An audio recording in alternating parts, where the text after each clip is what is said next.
और देखिए, देवभूमि उत्तराखंड में बर्फबारी से ठिठुरन बढ़ गई है। लेकिन हरक सिंह रावत भाजपा से इनकी बर्खास्तगी और पार्टी से 6 साल के लिए निष्कासन के बाद मानो पहाड़ की सियासत खूब गर्म हो गई है। ये रिपोर्ट देखिए।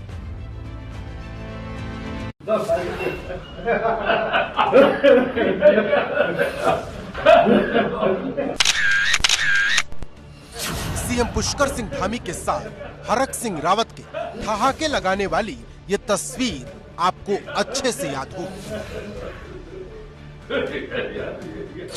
ठहाके लगाने वाली ये तस्वीर पिछले साल 26 दिसंबर 2021 की है, जब कहा जा रहा था कि हरक सिंह रावत को सीएम धामी मनाने में कामयाब रहे। लेकिन ठीक 22 दिन बाद हरक सिंह रावत के इन आंसुओं ने साफ कर दिया कि उन्होंने मुख्यमंत्री की तारीफ में उस वक्त जो कसीदे पढ़े थे, उस वक्त उनके दिल में कुछ और दिमाग में कुछ अलग ही चल रहा था।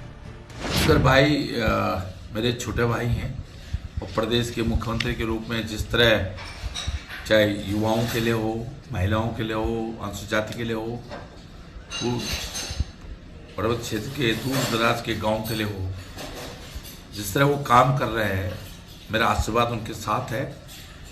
और पुष्कर भाई के नेतृत्व में भारतीय जनता पार्टी पूर्ण बहुमत के साथ सरकार बनाए, ये मेरा आशीर्वाद अपने छोटे भाई के साथ है।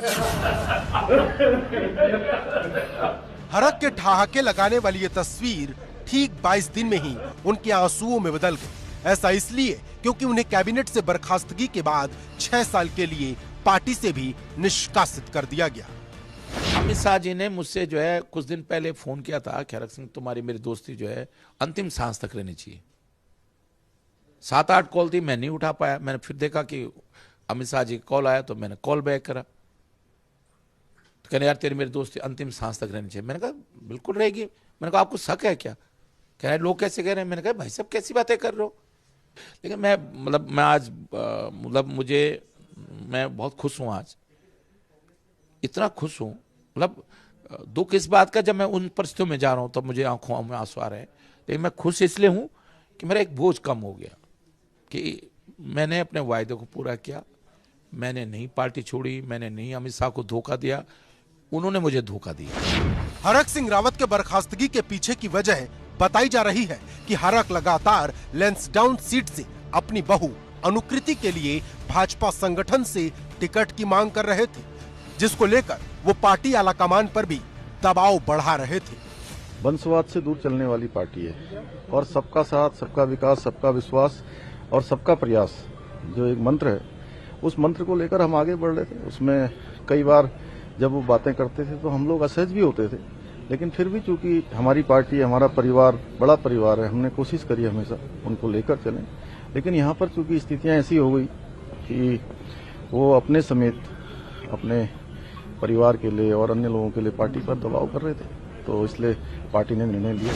कहा यह भी जा रहा है कि हरक सिंह रावत कांग्रेस के कई दिग्गज नेताओं के संपर्क में थे। इसी वजह से धामी सरकार ने उन्हें कैबिनेट से बर्खास्त किया और फिर भाजपा से भी 6 साल के लिए निष्कासित कर दिया गया। हरक सिंह जी से मेरा संबंध बहुत पुराना है।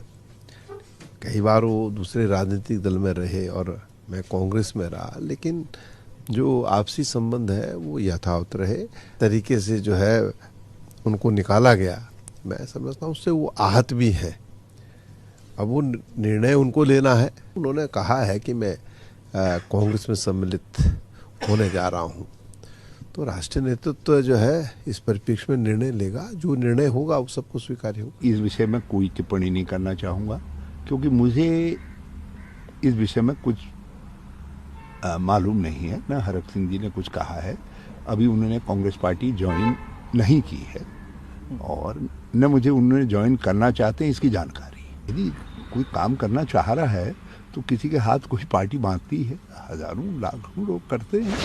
हरक सिंह रावत के भाजपा से निष्कासित होने के बाद लैंसडाउन के विधायक दिलीप रावत ने क्या कहा वो भी सुनिए।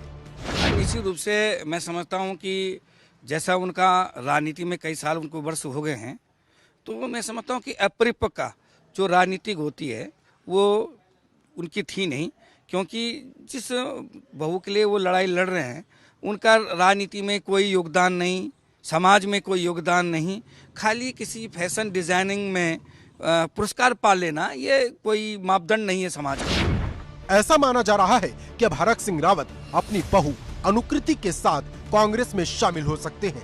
खुद हरक सिंह रावत ने कहा कि वो अब कांग्रेस के लिए काम करेंगे। हरक सिंह रावत बर्खास्त हो गए, पार्टी की प्राथमिक सदस्यता भी चली गई और उनके सामने एक दोहरी चुनौती है कि वो क्या पहले की तरह कांग्रेस से बार्गेन कर पाते हैं। चूंकि आज की तारीख में वो भारतीय जनता पार्टी में ना तो एक बड़े नेता हैं, ना मंत्रिमंडल के सदस्य हैं। भाजपा से बर्खास्त होने के बाद उनकी बार्गेन पावर में जरूर कोई ना कोई कमी आई होगी। कई सालों से यहाँ एक कहावत हम सुनते आ रहे थे, जब भी हरक सिंह रावत पाला बदलते थे तो लोग कहते थे कि आ गया हरक, पड़ गया फर्क। लेकिन इस बार का घटनाक्रम बिल्कुल अलग तरह का है। इस बार देखना यह पड़ेगा कि हरक सिंह के आने से हरक सिंह के जाने से हरक पर फर्क पड़ता है या कांग्रेस पर या भाजपा पर फर्क पड़ता है। हरक के आने और जाने का फर्क हरक पर पड़ेगा या किसी राजनीतिक दल पर पड़ेगा, यह देखने वाली बात होगी। अपने सहयोगी कैमरामैन क्रिस्टोफर लॉरेंस के साथ एबीपी गंगा के लिए देहरादून से अजीत सिंह राणा।